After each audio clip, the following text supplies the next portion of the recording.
চলো, যারা পলিটেকনিকে পড়াশোনা করছো তোমাদের অল ইনস্টিটিউটকে একটা তোমার নোটিফিকেশন প্রকাশিত করা হয়েছে 13ই মে, দেখতেই পাচ্ছ নোটিফিকেশনটা।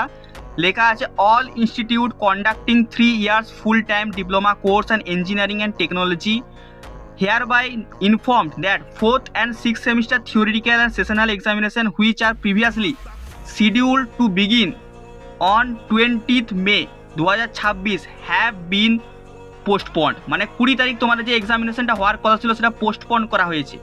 The examination will now commence from 28 মে 2026। বড় বড় করে লেখা আছে, কারোর কোনো কিন্তু প্রবলেম হওয়ার কথা নয়। 4th এবং 6th সেমিস্টার এক্সামিনেশন 28 তারিখেই কিন্তু হবে। কিন্তু এখানে তোমার যে অনলাইন যেই ফর্ম ফিল আপ, সেই ফর্ম ফিল আপটা কিন্তু এখানে তোমাদের চলবে 13ই মে থেকে 16ই মে পর্যন্ত। যারা রেগুলার স্টুডেন্ট মানে যারা নর্মাল পড়াশোনা করে তার 250 টাকা দেবে, যাদের কোনো সাবজেক্টে সাপ্লি আছে প্রিভিয়াসলি তারা এখানে 150 টাকা কিন্তু দেবে। ওকে, এবারে দেখো এখানে তোমাদের কিন্তু লাস্ট ডেট কিন্তু তোমাদের হচ্ছে এখানে কলেজের জন্য কিন্তু 18 তারিখ আছে, কিন্তু তোমরা কিন্তু ফর্ম ফিল আপ করে নিতে হবে 16 তারিখের মধ্যে। ওকে।